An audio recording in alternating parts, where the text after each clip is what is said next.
il y a plusieurs définitions. Je prendrai celle qui est le plus simple, que l'on retrouve dans beaucoup de littérature.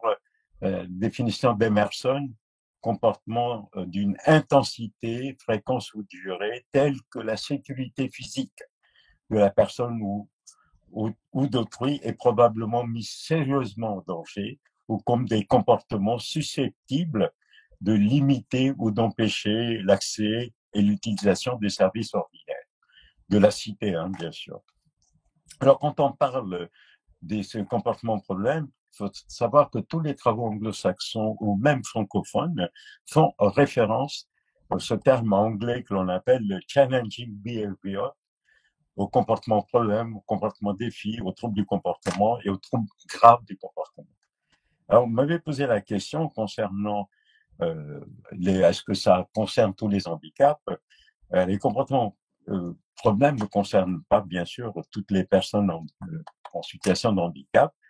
Dans la littérature, évidemment, elle est abondante dans le cadre des troubles du spectre de l'autisme, dans le cadre aussi des troubles de déficience intellectuelle, mais ça se rencontre également, les comportements problèmes, je les prends aussi en charge dans ma pratique quotidienne, ça se rencontre également dans l'handicap psychique, aussi l'handicap mental. Donc, il faut le savoir. Alors, ce qui est important aussi, je crois, de souligner, tout comportement a une signification et l'expression de quelque chose qui nécessite d'être investigué. C'est-à-dire, quand je dis investigation médicale, n'oublions pas l'environnement et n'oublions pas le relationnel. Alors, vous savez, il y a c'est multifactoriel, les comportements problèmes, ça peut se manifester de diverses manières. Si je vous prends l'exemple de l'automutilation, ça va se caractérisé par se mordre, s'arracher les cheveux, se frapper la tête. Si je prends l'hétéroagressivité, c'est taper, pousser, cogner, etc. Donc, vous voyez, il y a plein de manifestations, c'est multifactoriel.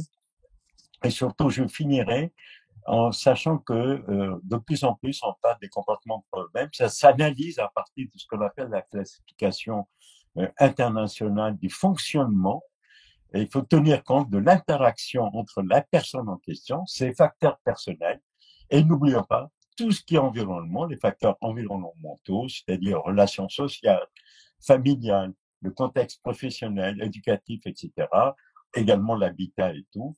C'est ce que nos collègues québécois, et j'ai eu la chance d'avoir travaillé avec eux, surtout à l'époque la ministre de la Santé, de l'handicap, ils avaient sorti ce qu'on appelle un modèle qui s'appelle modèle écologique. Hein.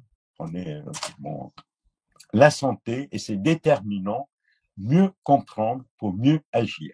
C'était fait par le ministre de la Santé et des Services sociaux, par Madame Lynn Jobin et ses collaboratrices en 2012. Et donc, vous voyez, il faut tenir compte donc de cette approche. Il n'y a pas que la maladie ou autre, il faut tenir compte de tout un contexte. La maladie, bien sûr, il faut éliminer dans le comportement problème, c'est pas des maladies organiques, etc. Tenir compte aussi de la personne en question et bien sûr l'environnement.